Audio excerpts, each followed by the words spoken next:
नमस्कार, घटना चक्र बुक वीडियो के इस शैक्षणिक मंच पर आपका स्वागत है।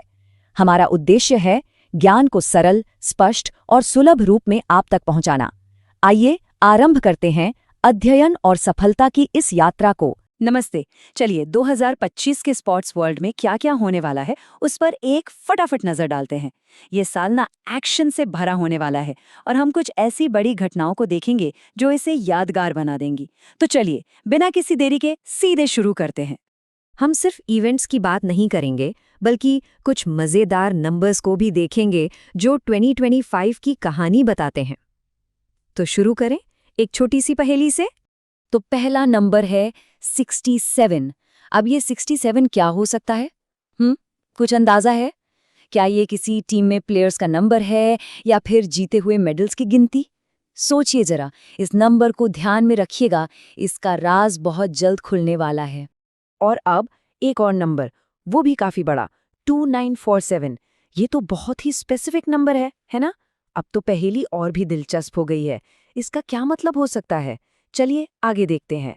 और आखिर में 2025, वो साल जो इन सारे नंबर्स को एक साथ जोड़ता है।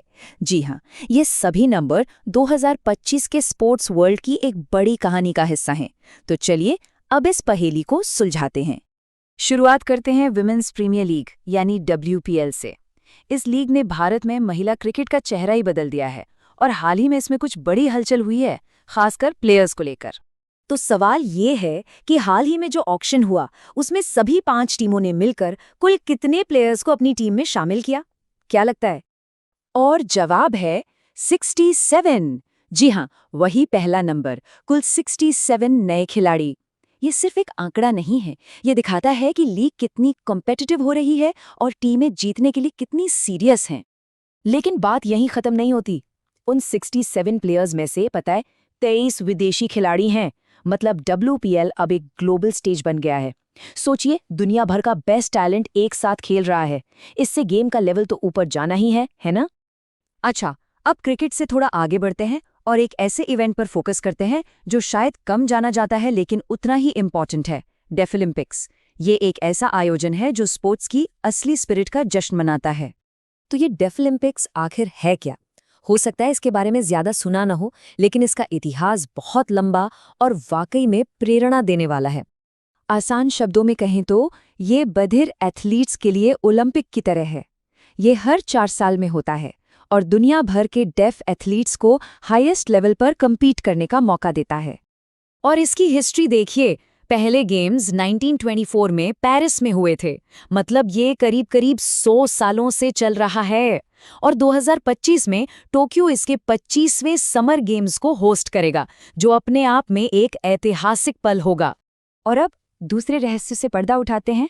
2947 इतने एथलीट 2025 में टोक्यो में हिस्सा लेंगे।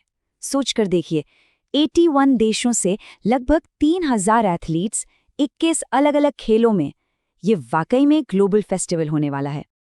ठीक है, अब एक और रोमांचक इवेंट की तरफ चलते हैं। 2025 में होने वाला विमेंस कबड्डी वर्ल्ड कप।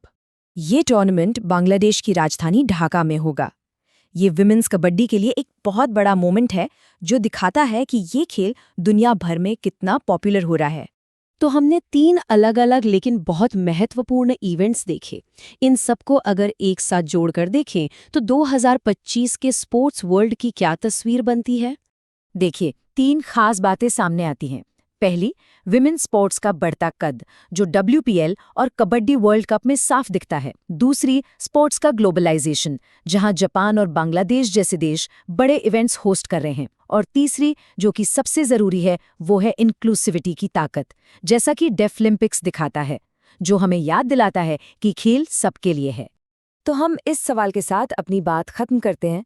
सोचने वाली बात यह है कि 2025 में खेल की दुनिया पर सबसे बड़ा असर कौन डालेगा?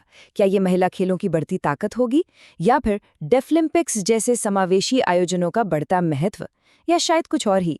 इस पर जरूर सोचिएगा। हमारे साथ जुड़ने के लिए धन्यवाद।